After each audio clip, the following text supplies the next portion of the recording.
So there's two options. I'm thinking of using the default camera thing from Windows from my computer.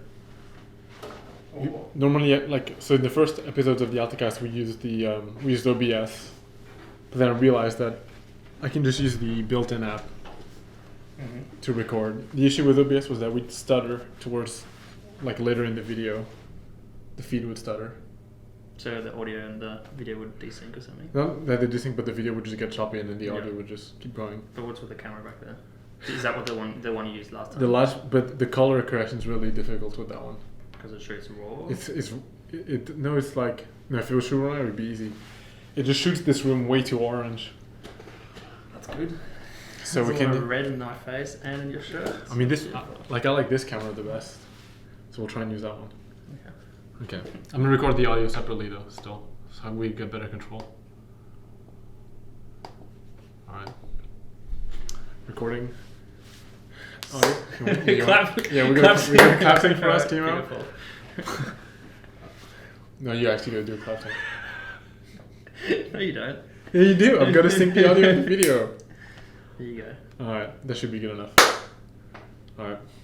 Hello, everyone. Welcome to Altacast number 6. Today I'm joined here with Timo. Welcome. Feels very shy about being on the Altacast today. I've avoided it so far. You have to speak up properly. That's good. Get up there and nice and close to the mic. Yeah. So Timo, Can't even fit next to your wide shoulders. I'll sit further back so you get more room. So how do you feel about being on the Altacast? Pretty nervous because Boromir didn't even tell me what we're talking about. So I know it's Township Tale related. Okay, that's a good Narrows it start. down. It's the start of the game, I think. Yep. How people get into the game. So yeah, today's topic is the early game experience for Township Tale. Okay. And that's something that we focused on with the last update, which is number 48. And we touched on a little bit with tutorials and stuff. We'll get more into that in a second. Usually we begin these with a segment. I don't know if you watched the Altacast. I watched the first two, I think. And then you got the gist of it, so you were done. Yeah, I know what's involved. I've seen Victor before. I've seen your face before. Yeah. See, and you've spoken to both of us at length. Yeah. That's why I avoid you most days. All right, so we start off with what everyone's working on at the moment. Your stuff. But I don't. See, this is where it gets tricky because you told me I can't even mention what I'm working on. You can't talk about what you're working on. Exactly. So we'll talk about. We can talk about everyone else.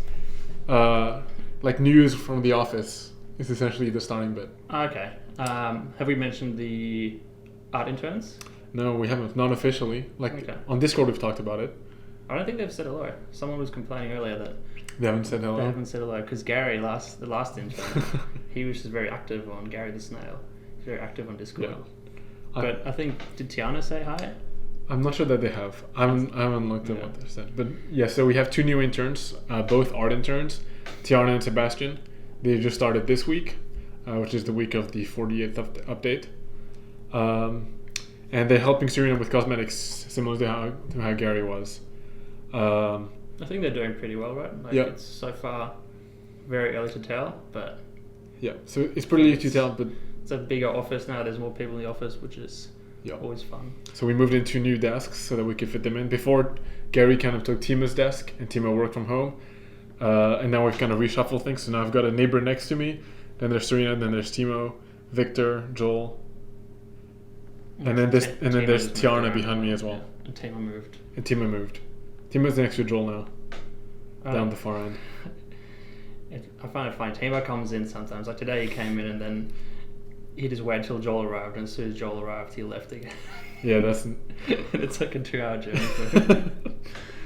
It's not an ideal trip for him to make all the time. So that's exciting. It's their first week, but they're understanding the technical concepts really well. So it's promising and exciting to see. We're getting better at teaching people, I think, as well. That's another big part. I think so. I haven't done anything to them, but Serena's getting better. Yeah, I don't know if most of the people know, that Victor, myself, came from the internship. Yeah. But I mean, that was the programming internship, which we've done a couple of times with James and two others. James, Ari, and Zach. Yeah. Yeah. And those didn't seem as directed. back then. Yeah, because probably still don't know. We were just like kind of made up. We're like, oh, you guys can work on this feature, and then at some point, like Dynamite things actually got into the game. But with the cosmetics, I think there's a lot more because there's actually a pipeline. Yeah. That it goes through. Yeah, there's like a very definite role that we're interning these new people for art stuff.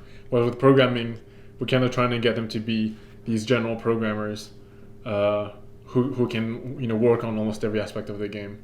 And we start off with gameplay, but systems and like interface design and stuff like that would be good as well. But it's like I should get an intern soon. You want to get an intern? I want to get an intern. An intern for your server stuff? Yeah, why not? Cool. People just pay me to change their username. I can get the intern. Oh yeah, get an intern to do that. We're not going to make a feature to change username. Well, we could. Very easy. It's already there, but we just don't want to. And then we don't want to put an intern out of a potential job. Exactly. Everyone needs to need it. Yeah. Everything has to be some manual labor for somebody. So that's the intern part. In terms of what we're working on game development wise, most people already know that Joel and I are knee deep in forest stuff right now, which is really cool.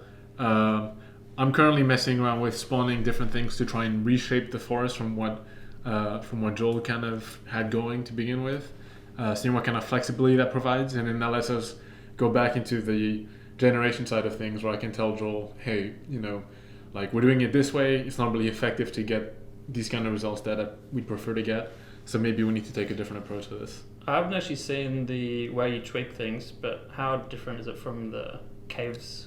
How would you reckon it's better and easier to work with caves? No, caves is way hard to work on. Okay.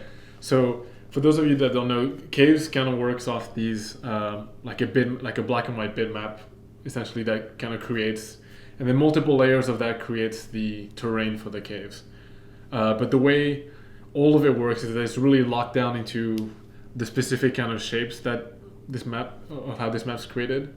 So you only really get the same level of variance between each layer. And then we just fill that with different content, and that's how the crystals look different to the dark layers. But when we put in something to the generation system, it's really hard for me to be able to tell, if this bold ramp spawning is blocking a path that's crucial to getting into the next layer, or if things are overlapping, there's no way for us to know that they were that close together. And so when it comes to generating that stuff, we were kind of just throwing assets in and then letting the generation try and scatter things in a somewhat meaningful way. Yeah, I think that's somewhat apparent in the fact that some layers can have closed corridors and everything, which they're not possible to get through, and those times you have to reset the caves because sometimes you just can't get past layer 5 or something like that.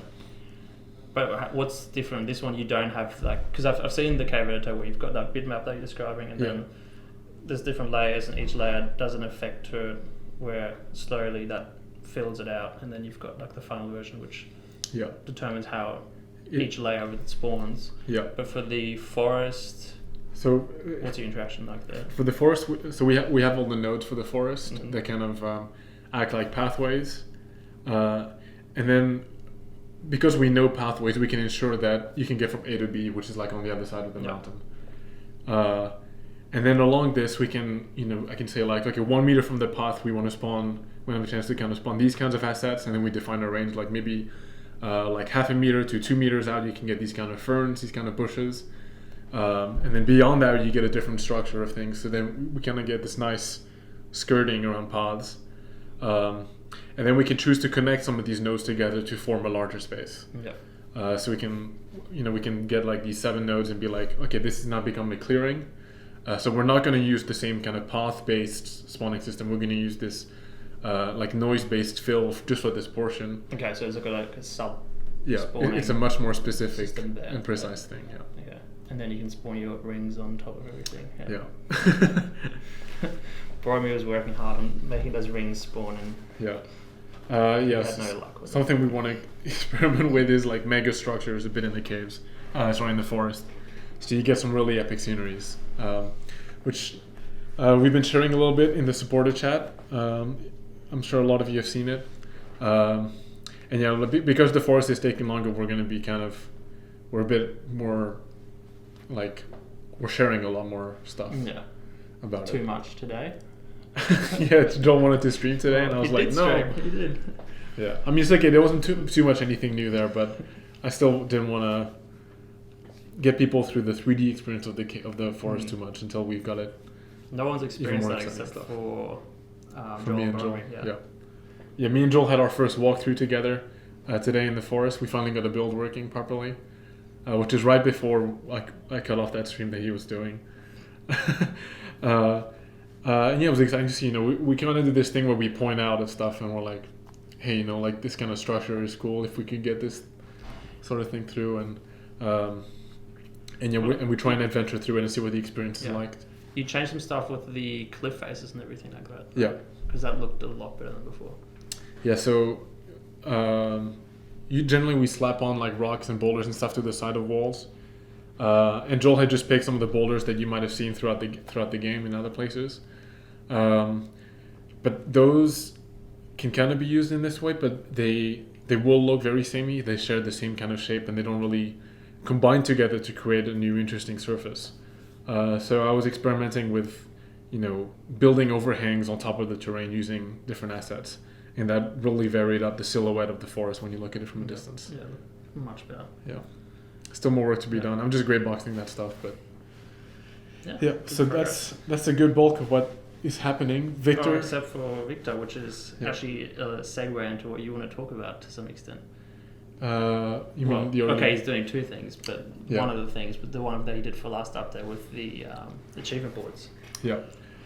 So update 48, we added mission boards to the game so people can experience the tutorial a bit, an expanded version of the tutorial. And that's to kind of help people get deeper into the game off the first go. Provided that you enter the game without anybody, you should be able to experience a huge portion of it. And particularly if you're not the kind of player that wants to discover everything on their own, or who has that kind of drive and is willing to, take the time to really problem solve in this way. Which is funny because the game itself is mainly catered towards those players. Yeah. But it's still... Not everyone realizes off the bat that they would enjoy it this way. So you need a bit of hand holding at the start. Otherwise, you need to get your footing right, and then you know where everything is, and then you can kind of explore and do the sandbox part of Township Tale. But yeah, I think most of this came from the analytics I was doing a couple of weeks ago, where basically we just had a look at what happens to the users that have signed up. What percentage of them stay around to do the tutorial after they get through the fun launcher experience that Joel has concocted. The launcher experience. Yeah, it's like the first mini level, and then it's the first boss in Township Tale is the install button, and maybe like the JavaScript errors. So once you traverse that, a lot of people did go to the tutorial. A lot of people did complete it, and then. What percentage of those people kept playing for 1 hour, 2 hours, whatever, or maybe even 1,000 hours? Yeah. Like good old Gasha. Oh yeah, shout out to Gasha. Yeah, I was asked to do that, to talk about people in the Vatican stuff like Barmy Bennett mentioned Gasha's 1,000 hours in the next soon we'll have Sizzy's as well. Yeah, Sizzy's. I think Darkling Bird is up there as well. I think they're both above 900 now. Yeah, definitely. Yeah, I think so. We should get a counter going. So yeah, there's we know that if people can spend tons of time into a Township Tale, and getting more people enabled to move on to that stage, because I feel like probably for a lot of players, once you've hit that kind of 10-hour mark playing Township Tale, you kind of know whether or not you want to spend more time into this game, and because we were seeing more people drop off in like the first couple of hours. Yeah, so there was a big... I don't remember the percentages off the top of my head, but there was a decent drop-off... After the first hour. After installing, between registering and finishing the tutorial, which includes installing and not finishing the tutorial, but then there's also a big drop-off in the first hour of people playing. Yeah. Which... I think would just be you can either drop into an empty server or there's no one playing on it, there's no resources, and you don't know what to do, which is the main reason why the achievement boards are good, I think. Yeah. Not that I haven't done many of them. No. I did when we did the testing. I did the the mines one. Yeah. But that's very quick. Yeah, I don't think I've completed all of my quests yet either. But so on top of that, we also, we're constantly trying to tweak a little bit the early resources spawn, because that was kind of the other problem we saw. That's true. You mean like the starting resources that you start off with? Yeah, starting resources and the first things you're kind of looking for when it comes to getting medals and stuff like that. Yeah. I'm surprised, by the way, that we didn't allow for server owners to select what items they can start off with. Because Victor's got the setting. I know he's got a setting. Is that he's got a setting for like decked out and setting for default or for nothing. Yeah. So it'd be cool if we could. Isn't that something they can do on their like when they change server settings? I don't think it is, but I hope. Okay, well, we might look into that soon, into getting that going, so that people Maybe I'm wrong. You could be wrong. I've been telling people that it might be a server setting. It would be cool to have, because then you could start like a tournament server where everyone does actually start with a weapon. Yeah, of some with sort. like. Yeah. Yeah. So to clarify what Timo was talking about, there's 3 ways like that we can as devs right now start a server for ourselves. We can start it with no items whatsoever when you first spawn. We can start with the starter inventory that everyone who's playing now has when they join a new server. And then we've got like our testing inventory, which just gives us like a backpack, a shield, sword, hammer, bunch of materials. So Pretty much we can everything that we usually would have spawned in anyway. Yeah. But it just removes that barrier. Yeah, so we don't have to sit there and type in command to get us stuff. And yeah, maybe exposing that might be good for server owners and people building more specific communities. Yeah. And on top of that, we changed a little bit the cave resources and how they spawn. Oh, okay. Yeah. I mean, the thing that I found the most is when I was looking at the copper rates on the early layers, and I realized that there was too much gold spawning in those layers. Is really it. Okay. And like this, the best solution I found was if we push all the gold further a bit down the cave, it means that the first few layers are primarily going to be like they're going to be coal and copper. Coal and copper. Sandstone that spawns in the caves for people who wander doesn't affect the like population of ores like copper and coal. Sandstone is its own thing that spawns in the early layers, so you don't have to think about it. So if you see lots of sandstone that's not being mined, it doesn't mean that there's not going to be copper because there's so much sandstone. Right. Oh, it's not taking over. It's not taking over the spots. I think that's something people maybe don't realize. But yeah, they kind of, we want to improve the starting experience for people. Yeah. Get people. But yeah, I think the biggest part there is actually just driving to do the specific quests, like find where the blacksmith is, because as soon as you go find where the blacksmith is, and you have that incentive to do so, or like everything opens up from there on. Yeah. Because you actually realize there's interactions beyond just walking around and putting like a dry grass on a stick. Yeah. And it kind of does lead to that feature that you want to do this year. Which one? Quests. Oh yeah, quests. Yeah. So I don't know how much we've talked. I guess maybe in one of the adventure. I think the adventure podcast, like Altacast, I did with Joel, we talked a bit about quests. But yeah, quests are going to be pretty.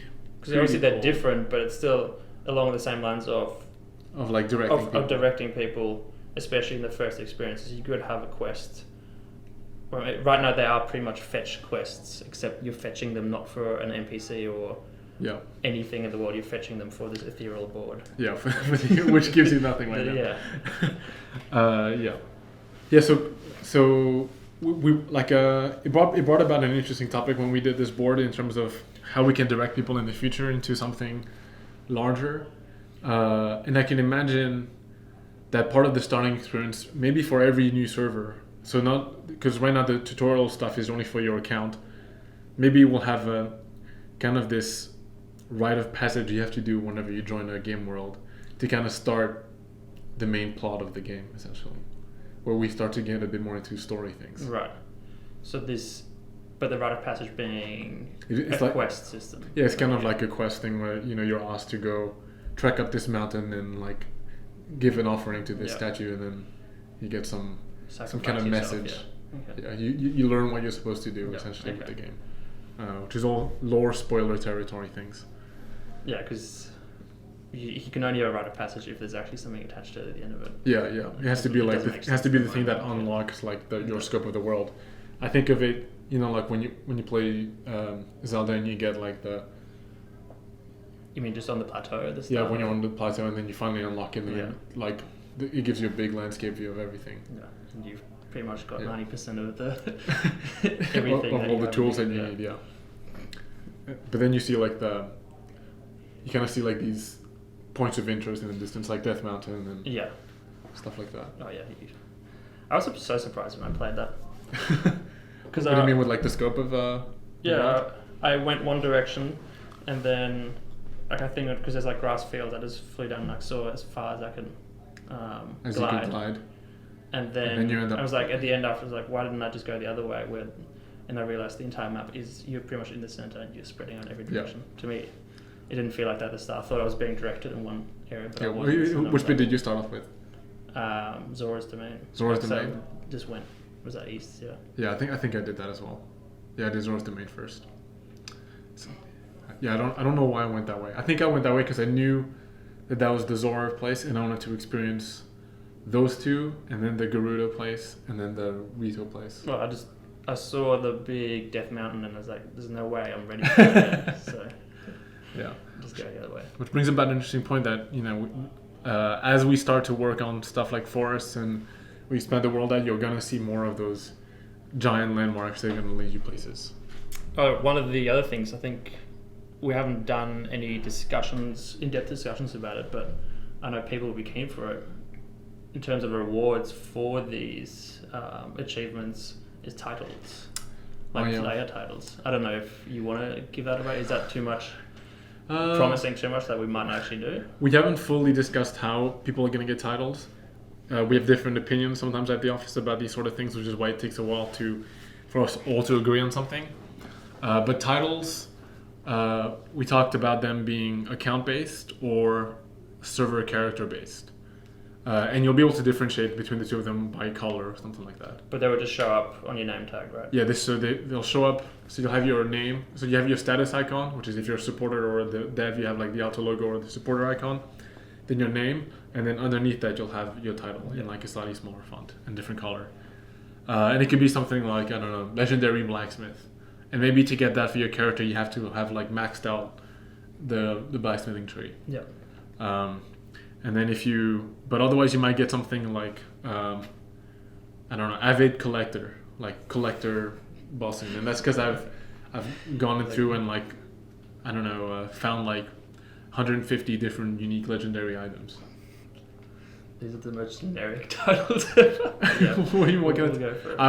Worm Slayer was another one people throwing around. That's more specific. Yeah, that's good. Yeah, because you killed like 100 worms, so you're a Worm Slayer.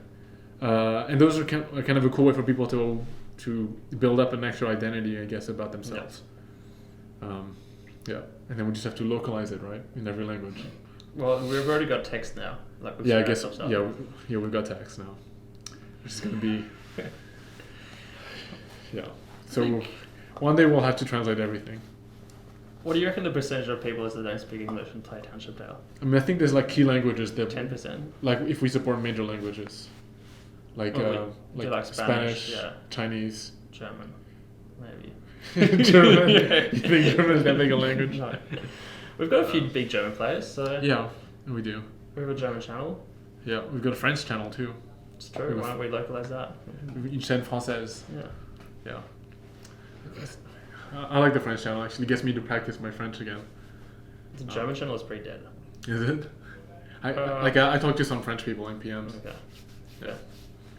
Yeah. Okay, that kind of. Did you want to lead that to something talking about titles? No, but it's just on the back of. There's no rewards currently for.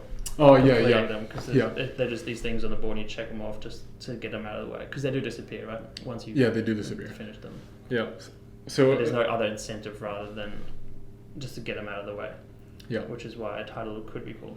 I mean, an interesting point is the whole system that the tutorial islands and the overworld stuff works is that it is pretty much an achievement system, the way we've kind of worked on it. So it's not actually that difficult or crazy for us to have achievements right now that you can like see in your main Yeah, menu and you can see like a list? I do want to support that because like you said, the current achievements in the main menu are basically collect. What is it like if you were to collect 5 wood or something, there's a counter somewhere that's saying you've collected 5 sticks of wood, but you could also collect like 100, and that counters keep going. Like even though you've already done the achievement for 5. Yeah. So then later on we can an achievement for collect 1,000, and then there's actually something meaningful. Yeah. Hopefully something better on the wood, but yeah. Yeah, and so I think that'll probably come once we have a good reward system for that. Just that you're doing these for something that might be worthwhile. I don't know. Yeah. You get gamer score. Yeah, sick. How big is your gamer score? I think mine was like 360 or something like that. What the hell? Cool. It was like 100 for whatever games I finished, and that was like 4 or 5 games. You get 1,000 for a full game usually. You get 100. No, you get 1,000. 100. My gamer score was like something 20,000. You're probably like buying those shitty games that just like achievement bait people to build up gamer score. I 100% did like Ass Creed 1 and 2, and then those ones. I mean, if you finish a game, usually it's like about 1,000. Okay. Sometimes more if there's like a DLC. I feel like I got like 3,000 gamer score probably.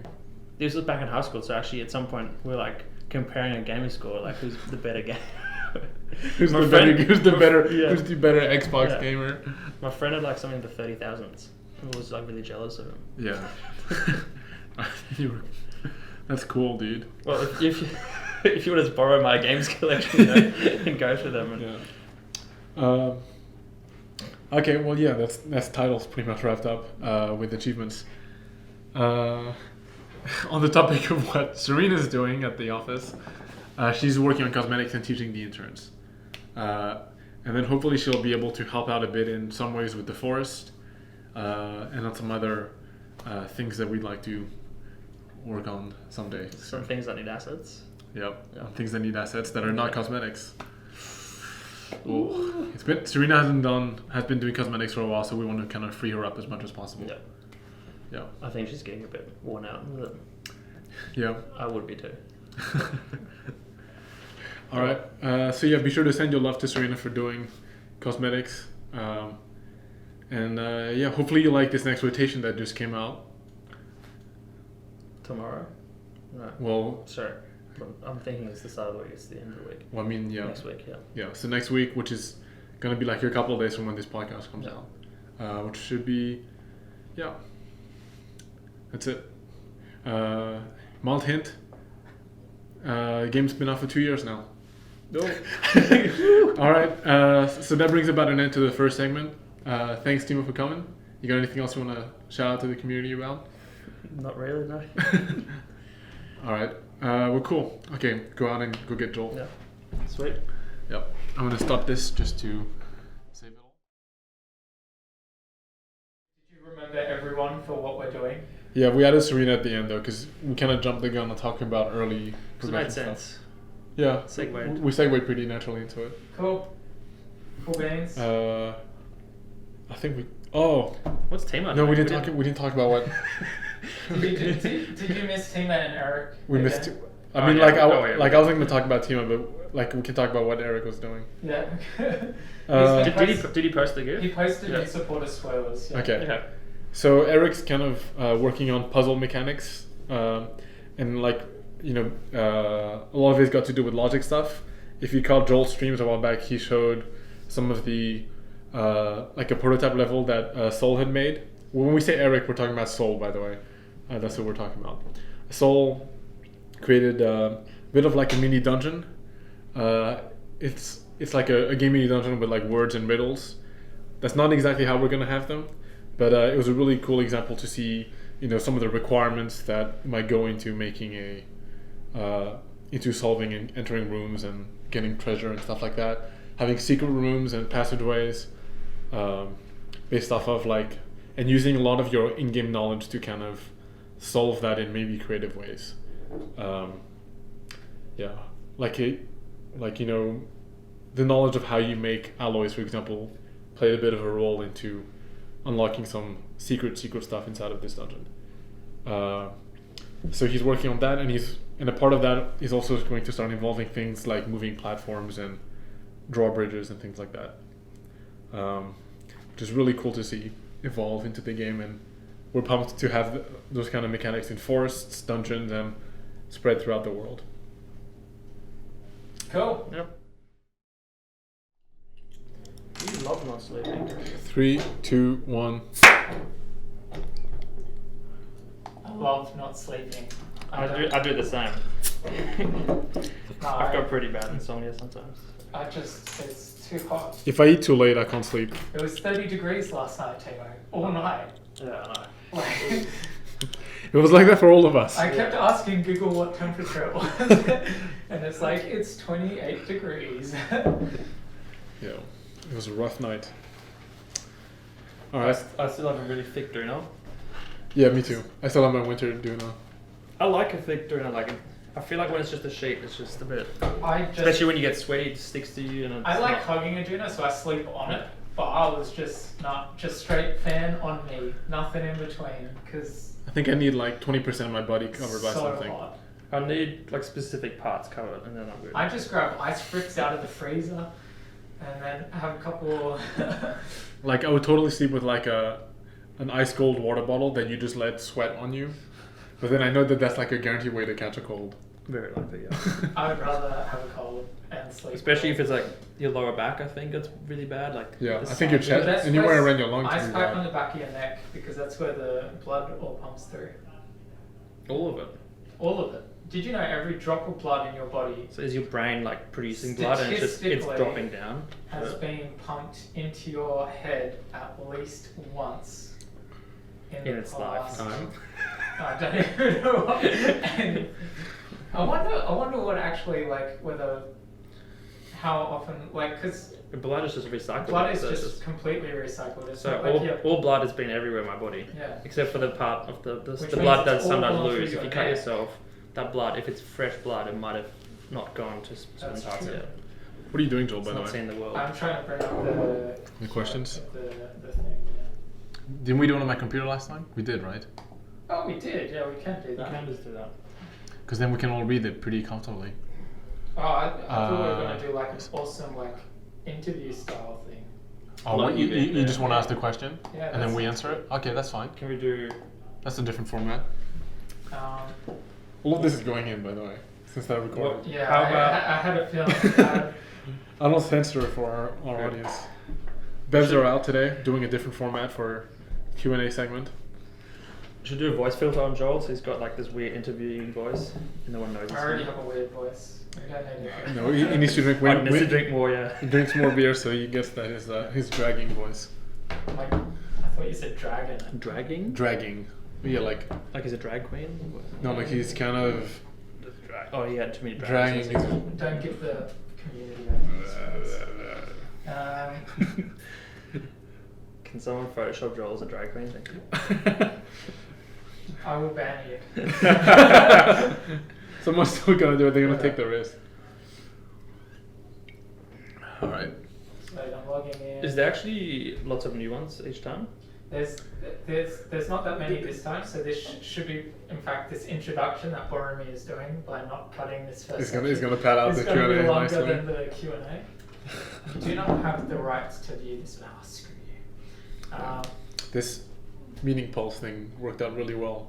Meeting pulse. Yeah, It- it's the thing that Joel uses. Oh, The right. login to it though, it's the world's worst website. It always takes like 20 minutes to get in.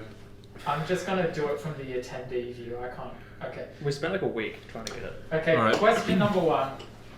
Buzzers on the fingers on the buzzers. Sure. Not that. No, they can't even see your hand.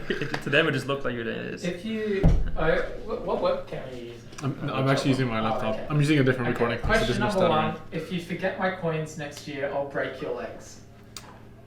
That's I don't know who that Larry. could be. No, What is it? that's Who's it it's from? What's it? it's T Coop. He's referencing to something. I said like in October or November of 2018. Why does it have 40? I'll get you your money. I swear. Just give me more time. Well, Talons or money? He wants gold coins. okay, this is a. So he has to be logged in for me to This get is a gold good coins. question. Will Schmeechis throw spears at people from trees, preferably at people that eat a lot of Schmeechis? Well, it's a two-part question because Do Shimichis climb trees, first of all, and then can they throw things? They grow on trees, and so their whole sole existence is there with the spear ready to catch you. Do mushrooms grow on trees? Yeah, they do. Yeah. Sometimes. Oh, but they're usually at the root there. Like. No, you get the huge funguses. Yeah, you get some that look like almost like honeycombs just protruding from the side of big they're trees. like flat things, right? They're not super high up usually. Yeah, it's not usually at the. But they're like canopy. they could be above you. I think they just need a rotting tree. I don't know. I mean, will we see more advanced Shimichis that do stuff? Probably. I think it's a cool idea.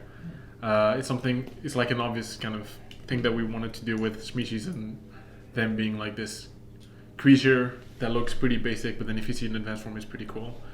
And repercussions for eating Shimichis. It's also a cool thing we could track about players and AI. So. Oh yeah, if you eat one in front of an AI, it will get angry because you've eaten its friend. Or maybe it could be a sign of peace to some of like the dangerous AIs. Well, that's the rite of passage. They always to get into this tribe, you have to eat 5 Shimichis. Yeah, you have to sacrifice Shimichis to your mouth. No. I'm not sure how loud I should talk to the microphone. Oh yeah. I think you'll be loud. Maybe repeat. Yeah, I'll repeat the question. What will the future of PvP be like? Will we be making every server PvP? Will there just be one PvP? Will there be none? Blah, blah, blah. What is the future of PvP? Okay, so the question is, what is the future of PvP? And if we'll make every server PvP. The second part, definitely no, because we're not going to be in control over every server. Probably, like the majority is going to be player controlled, and private servers that people or communities host, so they can do PvP or they can't do PvP. It's up to them. And we're probably, for the servers that are kind of official Township servers at the moment, they're going to stay the way they are with the different rules. And in terms of experience-wise for the future of PvP, we expect people to use everything in the arsenal of equipment, magic, like items, armor, buffs to play a role in your PvP, depending on what kind of PvP you're into. If it's like an all-out PvP war, I can imagine people equipping themselves for it. If it's just kind of a dual thing, I guess it's up to you. It's up to however you want to organize it. We do want to support more PvP, but it's the building out the PvE segment, which is the more daunting part for us, is what our main priority is and where our main vision of the game lies. So yeah, that's PvP. Player homes. Will they have only storage, or will you be able to build/buy forges, carpentry tables, crafting tables, etc.? Alright, repeating the question, player housing. Will you just be able to build storage, or can you build custom structures akin to the ones we already see, like the forge, the crafting table, etc.? Yeah. And I know the answer. The answer is yes. Yes, but... Yeah, but you'll have to rent them out? No. What do you mean? You rent out plots? Or? Okay, so you'll have be able to houses, and yes, they'll be used for storage. You'll be able to have things that are like the forge and smelter, but they're not going to be as effective as the ones you get in town. They're 2D on your wall, and they're called picture frames. I don't know where the effectiveness is. Yeah, because like different smelt times, like the maybe you won't be able to make alloys in your own house. Oh, you've talked about this before. You have a smaller like a smaller version of the smelter, maybe, which can only do certain metals. Yeah. So there's still an incentive for you to leave your house and not be a hermit. And it's the same deal with like a chiseling deck. Maybe you can only make things that are like 1 or 2 long, but then for larger things you can have to go somewhere else. Some of the more, as we get more woodworking things, that'll make more sense. I guess the limitations between having your own and having the town one. Because we do want there to be a reason to be in communal spaces and not staying in your own house all the time. But being able to have your own little version can let you, maybe you do a trip to the smelter in town to get all the ingots you need for your alloys, and then you smelt the stuff you want to back home. But to piggyback on the question, what's the process? How's the process going to be different between furniture and building these structures? Or You're not allowed to ask questions. Yeah, I can. It's up to Boromir if you can answer them. Put it in the FAQ. I choose which question I get asked you. Up to you to answer that one. Well, what's the difference between placing furniture and placing... Or placing like a smelter, Is that just not furniture? Is smelter fancy furniture? It's like the Yeah, they're not gonna be like affect the structure of your house as much as like the smelter does. So it'll look like furniture essentially. Yeah. Okay.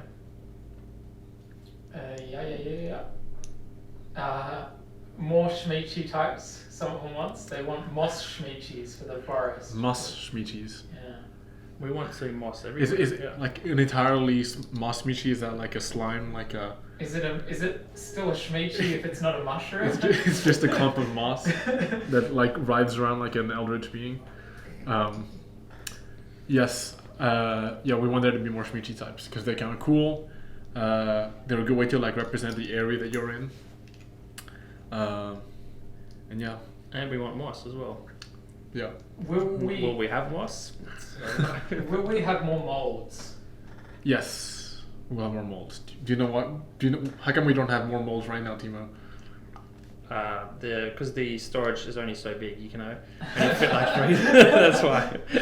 Oh yeah, because you're out of mold racks otherwise. Yeah. Well, I think what else are you like, gonna do with them? I think there's way more. There's way more mold rack spots than than the molds. There's a fair amount of molds, but there's still. Because currently everything is random and you can't. It's just annoying to get them.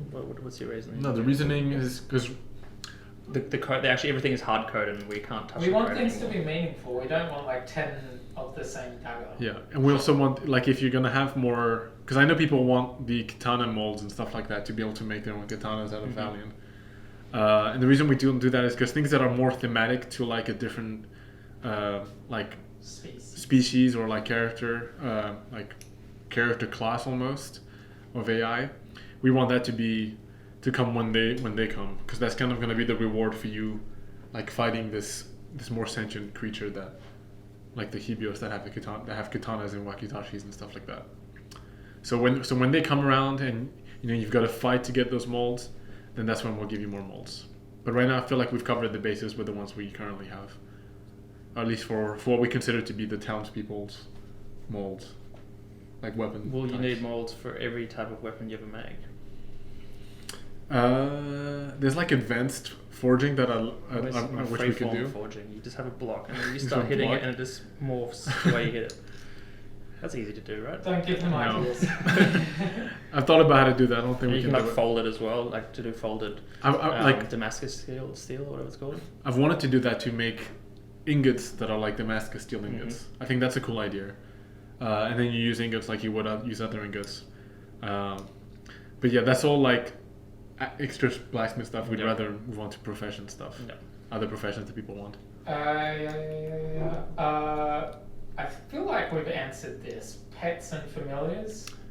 We totally answered Yeah, we this. have. Okay. So refer to one of the old podcasts. We don't know which one. Probably we'll edit the video afterwards and insert it here. Maybe. I feel like He's not editing anything. But the short answer is we want pets to be animals that you've tamed yourself.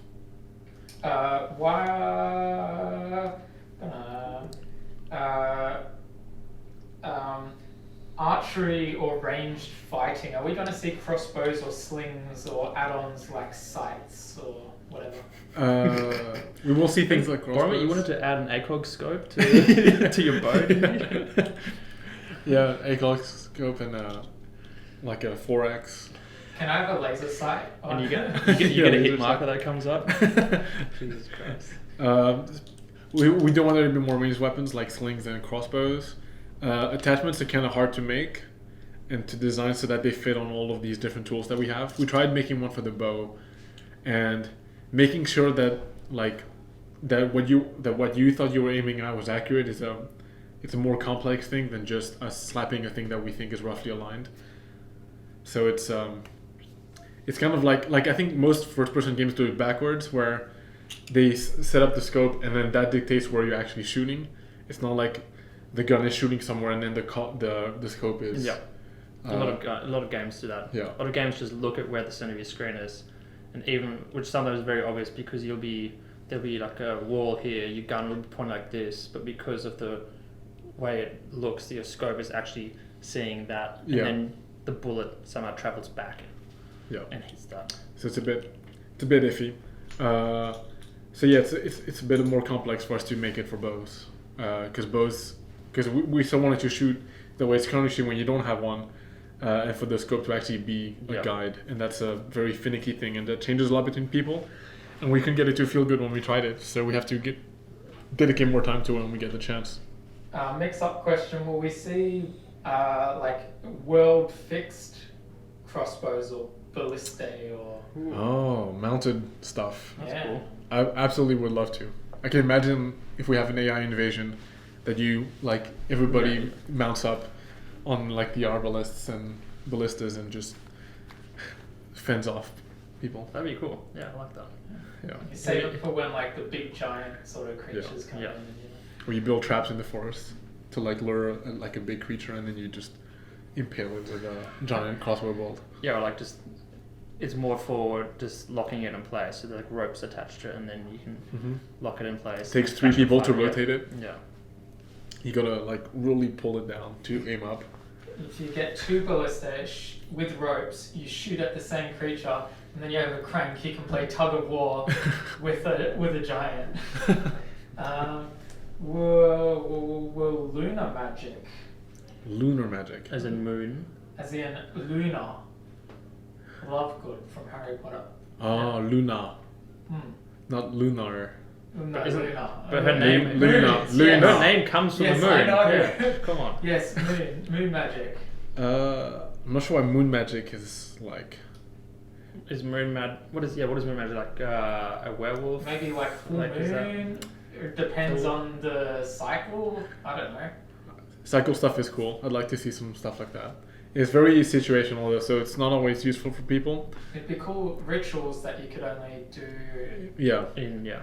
kind of like Uniform. summoning like bosses in Yeah. Terraria was like that. Locked chests in mines that need a key.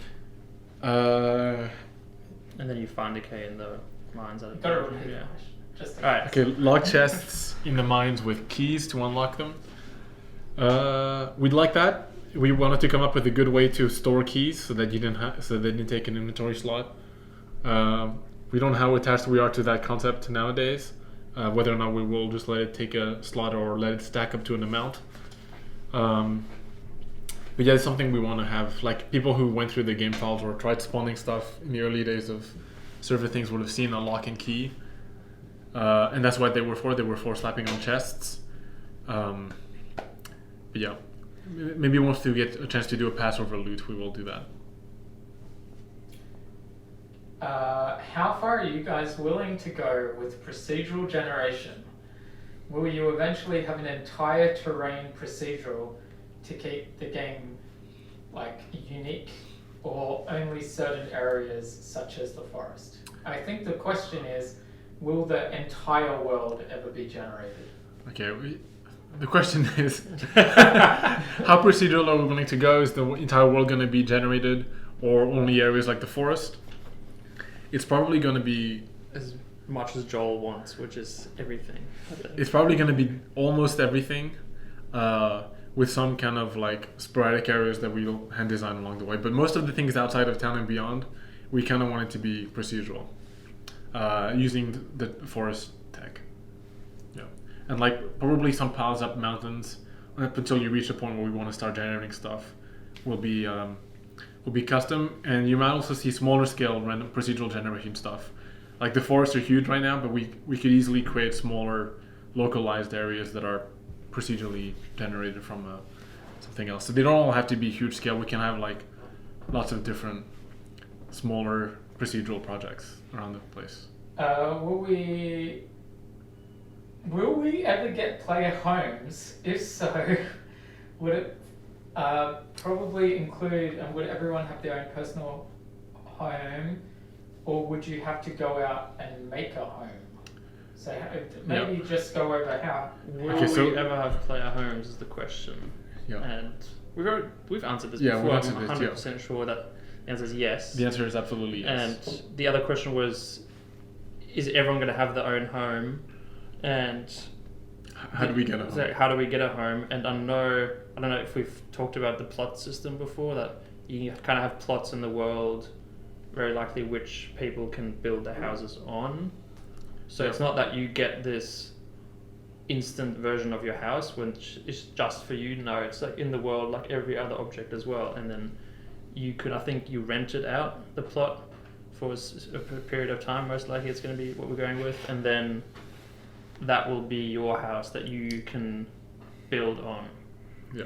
And then, but I think you can collaborate with other people as well, but it's not like that everyone has their own house by Yeah. default. Yeah, there'll be some mechanics in place to make sure that people can't destroy your house unless you haven't been paying your dues to own the house for a while.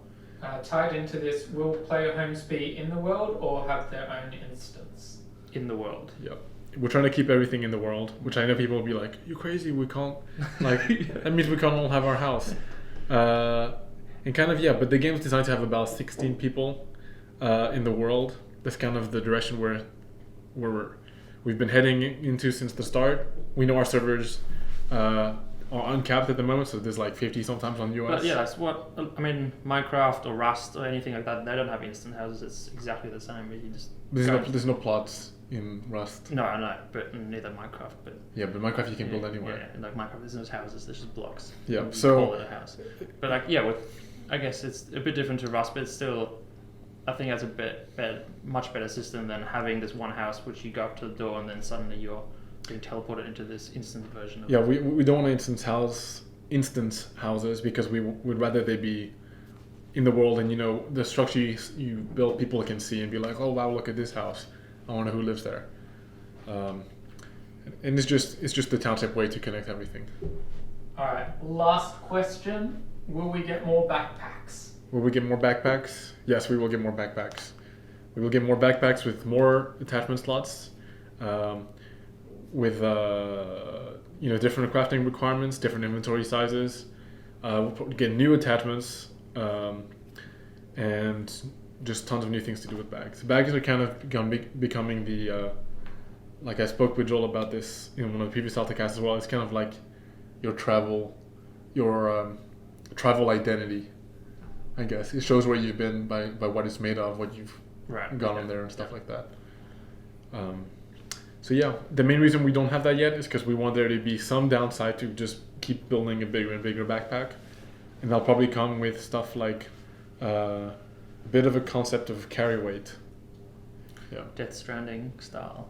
I've not played Death Stranding. Don't say anything about Death Stranding. I don't right. want to know any spoilers about Death Stranding Victor's until told it me comes out things. to PC. There's backpacks in that, I can tell you that much. Yeah, there's backpacks and they can get big. That's all I know. It's too much already. Ooh. I didn't want to know that much. Okay, that was the last question. Yeah, that's. Do you have any questions, Timo? I've already told you 15 questions. Do you have any other questions? Now's your chance. Why are you not on the other side of the camera, Joel? Why am I not? Because he doesn't want to show everyone his t-shirt. I got that t-shirt. Any other questions? That will be all. That will be all. What about you, Barmy? No, I don't have questions. Oh. Any questions I have, I know someone will ask me and I'll answer it at some point. So any question you have is the answer to. Well, actually, probably makes up the answers and the. If you've got a question. All right. That answers all my questions. Wow. Thanks a lot. Thanks a lot for watching Altacast number 6, I think. Number 6. If you've got any more questions, be sure to hit us up in the Q&A. Check out in the Q&A link below. Check out the other Altacast Q&A if you think your question might have been answered already. We do get repeats from time to time, so maybe if there's a particular detail about something that you've heard but you want to know more about, feel free to drop that in. So, if we talked about magic at some point but you want to know more specific things, that's an okay question to ask. Yeah. Cool.